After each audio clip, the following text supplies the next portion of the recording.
यहाँ औरतें बिकती हैं। ये 4 शब्द वहाँ सिर्फ कन्या के कमरे के बाहर ही नहीं बल्कि वहाँ काम करने वाली हर औरत के कमरे के बाहर चस्पा थे। वैसे इन शब्दों के ना लिखे होने से भी वहाँ का हाल दिख रहा था।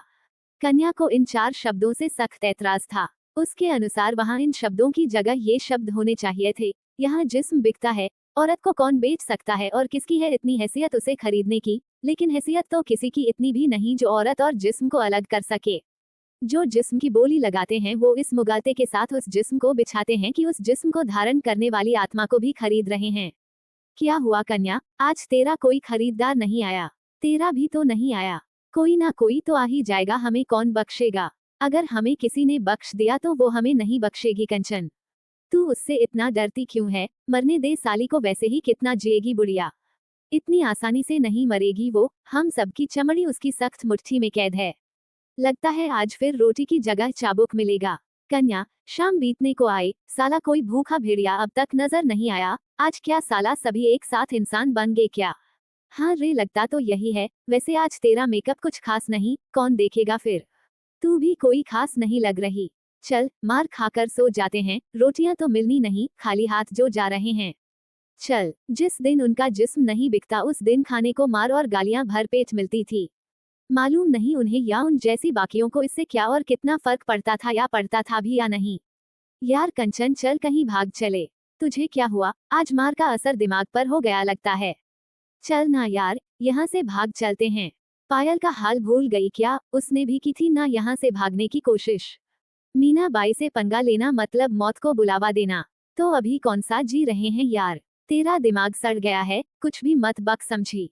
इस मीना बाई का ही काम तमाम कर दे तो। भूख तेरे दिमाग में चढ़ गई है क्या? अरे चुप हो जा, दीवारों के भी कान होते हैं, और पिटेंगे। पिटाई की सारी हदें तो अपन देख चुके हैं, अब और किस तरह से पिटेंगे रे? और कौन सी दीवार कौन से कान, यहाँ सिर्फ शरीर ही दिखता है और शरीर ही बिकता है, और कुछ कहीं नहीं है यहाँ। सो जा यार, मचमच मत कर, मेरा सर भन्ना रहा है, सो जा। अरे क्या, सो जा, सो जा, उठ ना, सुन तो।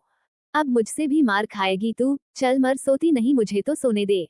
कन्या तो यूं भी रातों को जागती थी, जब उसका जिस्म बिछता उस वक्त दैहिक मजदूरी करते समय, और जब कोई खरीदार ना मिले तब दिमाग के घोड़े दौड़ाते वक्त, जागती हर हाल में थी।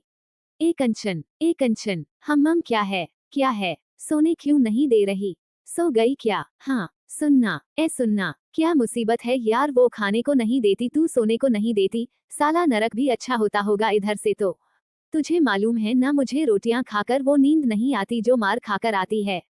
सुन तो, अब बक भी, क्या बकना है?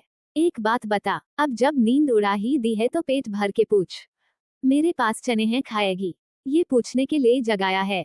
ना रे, तू यहाँ कब से है? यार 3 साल होने को आए शायद। तुझे पक्का नहीं पता क्या? अरे हाँ, मतलब 3 साल। तू यहाँ मर्जी से आई क्या? तेरा भेजा तो एकदम ही सड़ा हुआ है, इधर भी कोई अपनी मर्जी से आता है क्या? क्यों, वो नंदा नहीं है क्या, कोने के कमरे वाली? वो तो इधर कितना खुश रहती है, मर्जी से आई होगी जब ना।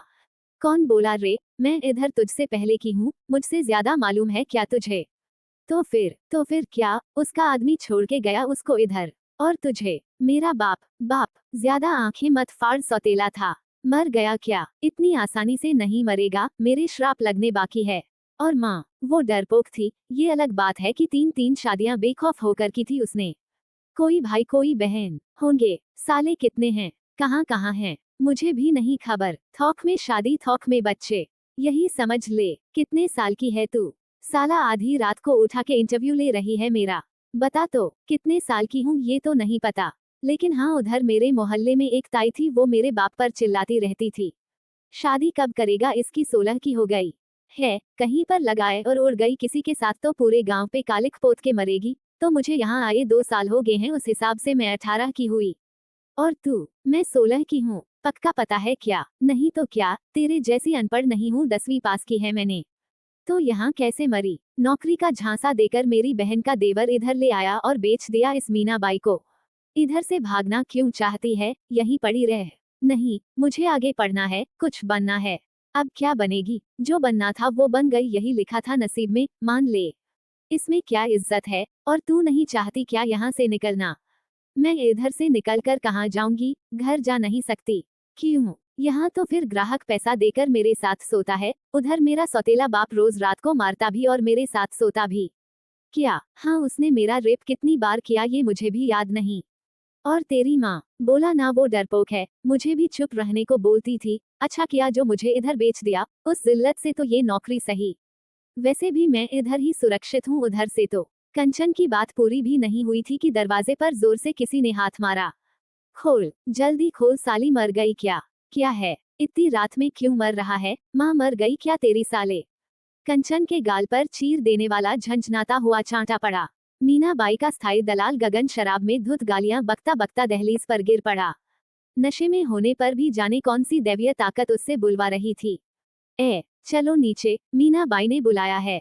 उन्हें लगा उनकी बातें किसी ने सुन ली है और आज उनकी चमड़ी उधेड़ देगी वो बुढ़िया। क्यों? हम आज की मार तो खा चुके, अब क्यों बुलाया है इतनी रात में? कन्या, आये हाय, तेरी आवाज तो मेरे शरीर को कंपा देती है री। सुनना सुनना, मेरा दिल आ गया है तुझ पे, एक दिन तुझे यहाँ से उस शराबी की शराब जितना बोल सकती थी बोलकर पस्त हो चुकी थी। कन्या और कंचन डर से कांपती पहुंची मीनाबाई के पास। अरे, आ गई मेरी दोनों राजकुमारियां। ले कन्या, हो गया बुढ़िया का नाटक शुरू, लगता है कोई खास आया है इसका आज। हाँ, वरना ये दे इतनी इज्जत। मर ना जाए बुढ़िया। अरे, वहाँ क्यों खड़ी हो गई? इधर आओ, मेरे पास बैठो। देख लीजिए साहेब, एक से एक हैं, आपको जो पसंद हो रख दीजिए उसी पे हाथ, देर किस बात की? इतनी रात में ग्राहक? कन्या, आदमी की भूख है कंचन, इसका कौन सा वक्त? कहिए साहेब, कौन सी के साथ जाएंगे? उस बहुत ही रौबदार और पैसे वाले आदमी ने कन्या की तरफ इशारा किया। कंचन ने शांति की सांस ली, अब वह आराम से सो सकती थी। कौन ये? कन्या, मुझे मालूम था साहेब आप इसी को मांगोगे, ये तो मेरे यहाँ की रौनक है, इसी से तो चल रहा है मेरा सब कुछ। आपकी पसंद ऐसी वैसी तो हो ही नहीं सकती, ये मैं आपको देखते ही समझ गई थी। ये मक्खन लगाना बंद करो मीनाबाई और दाम बोलो दाम। उस आदमी के साथ खड़ा एक अधेड़ उम्र का डरावना सा दिखता हुआ आदमी बोला, जो लग तो उसका नौकर रहा था पर उस समय तो दलाल का काम कर रहा था। अब दाम मैं क्या बोलूं साहेब, कोई और लड़की होती तो जितना आप देते ले लेती, लेकिन इसके तो मुंह मांगे लूंगी। क्यों, इसमें कौन से सुरखाब के पंख लगे हैं? समझ लीजिए वही लगे हैं। जांच परख लो, पैसा फिर दे देना, कहाँ भागा जा रहा है? ठीक है मीनाबाई, पैसे हम यहाँ से जाते वक्त दे देंगे। जैसी आपकी इच्छा साहेब। अरे कन्या, साहेब को ले जाओ कमरे में, खातिरदारी करो इनकी, ये कहाँ रोज रोज आते हैं। अब तुम ही चलाओ कुछ जादू की, सिर्फ यही रास्ता याद रहे, बाकी सब भूल जाएं। कन्या ने सोचा आज के हिस्से की मार उधार रही इस बुढ़िया पर, आज के हिस्से का काम तो करना ही पड़ रहा है, फिर यूं ही मार भी खा ली। कंचन के लिए तो ठीक सौदा रहा, नुकसान में तो मैं रही। जाते जाते कंचन के कमरे के बाहर से निकलते वक्त नजर पड़ी तो बड़े आराम से नींद का लुत्फ उठा रही थी। कन्या को बड़ी जलन हुई। उस अमीरजादे को एक सजे धजे कमरे में ले जाने के बाद उससे बैठने का कहकर कन्या बाहर आए और अपने कमरे में जाकर लीपापोती करके वापस वही पहुंची। शुरू करें साहेब, साहेब, 3-4 बार बोलने के बाद भी जब उस आदमी ने सुना नहीं तो कन्या ने उसके कंधे पर हाथ रखकर उसे याद दिलाना चाहा कि वो वहां किस लिए था। साहेब, हाँ हाँ हाँ, किया, मैंने कहा शुरू करें। पानी मिलेगा? पानी अभी? हाँ, पानी मिलेगा, लाती हूँ। लाना पड़ेगा, इधर पानी कौन पीता है? तो क्या पीते हैं? क्या साहेब, पहली बार आए हो क्या? हाँ, सही में, हाँ। ओह, इसलिए पानी मांग रहे हो? ठहरो, मैं आपको वो पिलाती हूँ जो रिवाज है। रिवाज? हाँ रिवाज। शराब, शराब पी जाती है यहाँ, लेकिन मैं नहीं पीता। आपने पहले कभी ये सब भी किया है या ये भी पहली बार ही है? क्या सब? वही जो करने आए हो। क्या करने आया हूँ मैं? क्या साहेब, वक्त बर्बाद करना है क्या? अच्छा ठीक है, मैं ही शुरू करती हूँ। कन्या के हाथ लगाते ही वह आदमी तेजी से उठकर खिड़की की तरफ बढ़ा। ये क्या कर रही हो? क्या कर रही हूँ मैं? जो भी तुम कर रही हो। तो और क्या करवाना चाहते हो? जिस काम के लिए पैसे दोगे वही तो कर रही हूँ। ये कौन सी जगह है? क्या कहा साहेब? ये कौन सी जगह है? साहेब, या तो तुम कोई पागल हो या कुछ ऐसी चीज पीकर आए हो जिसकी बदबू तो नहीं आ रही लेकिन उसका असर साफ नजर आ रहा है। कहा ना, मैं नहीं पीता वीता। अरे चाहते क्या हो? कौन हो? हे भगवान, अरे साहेब, कुछ करने के लायक भी हो या? Shut up, just shut up, कुछ बोलूं नहीं कुछ करूं नहीं। तो पैसा किस बात का दे रहे हो? इससे पहले कि कन्या कुछ और बोलती वह आदमी अपने दोनों हाथ मुंह पर रखते हुए फफक फफक कर रो पड़ा। ये सब पहली बार हो रहा था। कन्या को समझ ही नहीं आ रहा था ये क्या था, क्यों था। कहीं उस बुढ़िया को पता चल गया कि मैंने किसी को रुला दिया है तो लेने के देने पड़ जाएंगे।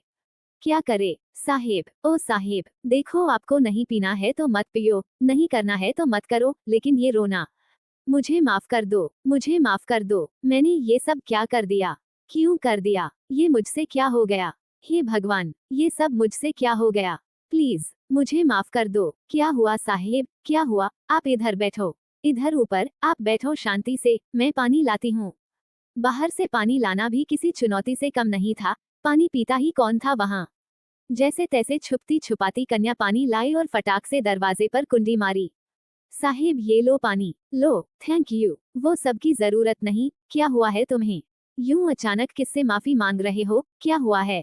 तुम्हारा नाम क्या है। कन्या, कन्या, ओह क्यों, क्या हुआ। और तुम्हारा। मेरा नाम इंदर है। तुम यहाँ क्या करने आए हो। अजीब सवाल कर रही हूँ पर और क्या पूछूं, तुम्हारी हालत देखकर समझ नहीं आ रहा। मैं नहीं जी सकता उसके बिना, मर जाऊंगा मैं। वो मेरे साथ ऐसा नहीं कर सकती। उसे अंदाजा भी है उसने क्या किया है। हैं, कौन, किसने क्या किया, कौन। मुझे यकीन नहीं होता वो मुझे छोड़कर चली गई है। साहिब क्या बोल रहे हो, कुछ समझ नहीं आ रहा। कुछ कहना ही चाहते हो तो पूरी बात बताओ, जिससे तुमको भी आराम मिले। आराम अब मुझे कभी नहीं मिल सकता। तो फिर यहाँ क्यों आए। मेरा दोस्त बोला कि यहाँ आने से मुझे आराम मिलेगा। वो जाकर भी नहीं गई, हर तरफ बस वो ही वो है। मैं पागल हो जाऊंगा। मैं पागल, कौन है, कौन चली गई। साहिब पूरी बात बताओ, शायद कुछ हो पाए। क्या हो पाएगा तुमसे, जिस्म बेचने के अलावा और आता क्या है तुम्हें। तुम्हें तो बस अपने पैसों से मतलब है, और कुछ। इंदर को एहसास हुआ कि अपनी कुंठा और तकलीफ में वो कन्या से बदतमीजी कर रहा था। Sorry, listen, I am really sorry. तुम चाहो तो अपनी तकलीफ बोल सकते हो। मुझे नहीं पता मैं यहाँ ऐसी जगह क्यों आया। मैंने कभी सपने में भी ऐसी जगह की कल्पना नहीं करी है। यकीन ही नहीं हो रहा मैं यहाँ चला आया और तुमसे बात कर रहा हूँ। और तुम्हें इस बात का अफसोस है। नहीं, हाँ मेरा मतलब है हाँ। अफसोस क्यों नहीं होगा, मैं एक बहुत ही इज्जतदार परिवार से हूँ। ये सब नहीं होता हमारे यहाँ। अच्छा, इज्जतदार लोगों का एकाधिकार है यहाँ साहेब। तुम नहीं जानते ये अलग बात है। मैं नहीं मानता। चलो होगा, मैं पूरी दुनिया के तरफ से दावा नहीं कर सकता। बस अपनी कहता हूँ मैं ऐसा नहीं हूँ। मान लिया। आगे, वो मुझे छोड़कर चली गई। उसने एक बार भी नहीं सोचा मैं उसके बिना चल भी नहीं पाता, जीऊंगा कैसे। कौन थी वो, थी मत बोलो, थी मत बोलो। वो है, वो है। देखो देखो, तुमने थी बोला, मेरा दिल कितनी जोर से धड़क रहा है। छूकर देखो, हिम्मत नहीं हुई कन्या की इंदर को छूने की। कहाँ चली गई है वो, मुझसे बोलकर नहीं गई। मैं नहीं जी सकता उसके बिना। देखो मुझे सांस भी नहीं आ रही। उसने मुझे कभी सिखाया ही नहीं उसके बिना जीना, तो मेरी क्या गलती इसमें। क्या नाम है उसका, नाम, नाम उसका ताशी, ताशी नाम है। बहुत सुंदर नाम है। जब देखोगी तब सोचोगी कि नाम ज्यादा सुंदर है या वो खुद।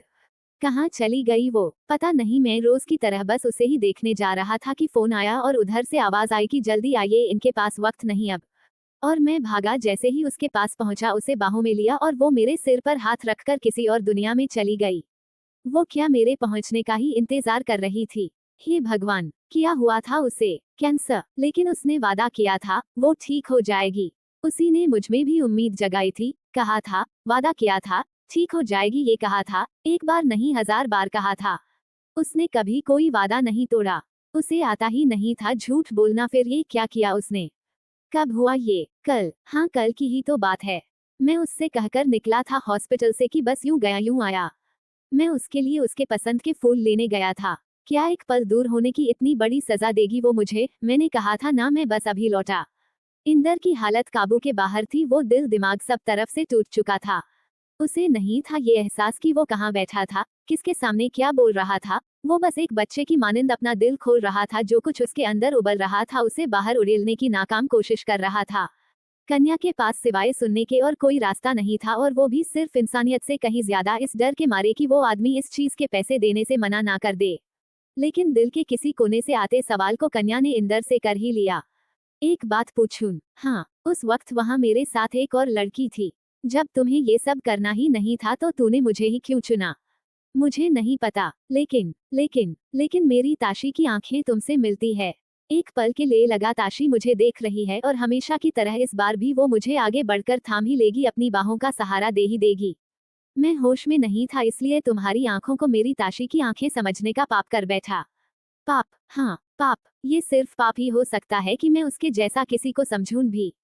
मैं अब जी ही कहाँ रहा हूँ, इसलिए क्या फर्क पड़ता है मैं जिस्म फरोशी के अड्डे पर जाऊं या किसी मंदिर मस्जिद में। मुझे नहीं पता मुझे तुम्हें इस वक्त क्या कहकर बहलाना चाहिए, लेकिन इतना जरूर कहूंगी, तुम जब चाहे यहाँ आ सकते हो। मैं चुपचाप तुम्हारी ताशी की बातें सुनूंगी और इस तरह से तुम उसे हमेशा के लिए जिंदा रख पाओगे। उसने मेरी इन्हीं बाहों में दम तोड़ा है, मैं कैसे जिंदा रह सकता हूँ। प्यार इंसान को खुदगर्ज बना देता है, लेकिन यही प्यार दो इंसानों को महान भी बना देता है साहेब। कोई तो अधूरा सपना होगा आपकी ताशी का, उसे पूरा करने की खातिर ही जी लो। वो तो आपसे दूर कभी नहीं जा सकती, ये तो आपकी हालत देखकर ही समझ आ रहा है। उसके सपनों के सहारे ही जी लो। इंदर के अवचेतन ने सारे रास्तों को चीरते हुए उसके दिमाग में एक विस्फोट किया। एक परदेसी सरसराती उम्र जो उसने ताशी के साथ जन्मों की मानिंद गुजारी थी, चारों तरफ से दस्तक देती चली आई उसके दिल दिमाग में। इंदर, इंदर, सुनो ना, बोलो ना ताशी, सुन तो रहा हूँ। कहाँ सुन रहे हो, हमेशा खोए खोए रहते हो। तुम हो जब पास तो खो ही जाऊंगा ना। क्या लेना है इस दुनियादारी से मुझे। सुनो ना, मैं कल रेड लाइट जा रही हूँ। क्या क्या कहा, कहाँ कहाँ जा रही हो। हम, वही जो तुमने सुना, रेड लाइट। दिमाग तो ठीक है, होश में तो हो। खबरदार जो नाम भी जुबान पर लाई। इंदर सुनो तो, मेरी रिसर्च का टॉपिक है, ना जाना तो पड़ेगा ना। ये क्या टॉपिक है, बदलो इसे। क्या इंदर, ऐसे कैसे। वैसे भी मैं ये जानना चाहती हूँ कि ऐसी क्या मजबूरी होती है इन औरतों की जो ये सब करना पड़ता है इन्हें। होती होगी, तुम मत पड़ो इन चक्करों में। तुम कितने असंवेदनशील हो इंदर, ऐसा कैसे कह सकते हो। मैं तो जाऊंगी और इसी टॉपिक पर रिसर्च करूंगी, बस कह दिया। और अगर कभी मेरे किसी सपने को पूरा करने का ख्याल दिल में आए, तो यही सोचना कि ऐसी औरतों को वहां से मुक्ति कैसे दिलवाई जाए। इंदर का अवचेतन अपनी जगह पर यथावत वापस पहुंच चुका था। कन्या की कही बात और ताशी का अधूरा सपना उसके सामने मजबूत दीवार की तरह खड़े थे। कन्या, क्या मैं तुम्हारे हाथ पकड़ सकता हूँ। साहेब, क्या हुआ, कहो तो पहले, मुझे इसकी इजाजत है क्या। आपकी मर्जी साहेब, अपने पैसा चुकाया है, आप जो चाहे वो। नहीं नहीं, गलत ना समझो। इंदर ने किसी धर्मग्रंथ की मानिंद कन्या के हाथों को होठों और सिर से लगाकर आंखें बंद की और, कन्या, अगर आज मैं यहाँ नहीं आता तो ताशी को हमेशा के लिए खो देता। मैं तुम्हारा एहसान तो कभी नहीं चुका सकता, लेकिन ये वादा करता हूँ कि ताशी का सपना पूरा करूंगा और तुम्हारा भी। बस अगली बार जब आऊं तब तुम जैसी जितनी और भी हैं जो यहाँ से निकलना चाहती हैं, उन्हें कह देना उनके यहाँ से निकलने का वक्त आ गया है। इतना कहते ही इंदर उस पर्दे की झालर को सरकाकर बिजली की भांति तेजी से बाहर निकल गया। रात लगभग बीत चुकी थी, मंदिरों में घंटियों का शोर तो कहीं दूर से मस्जिद में अजान सुनाई पड़ रही थी। कंचन भी नींद से जाग चुकी थी। चारों तरफ रोशनी ने अपनी दस्तक दे दी थी।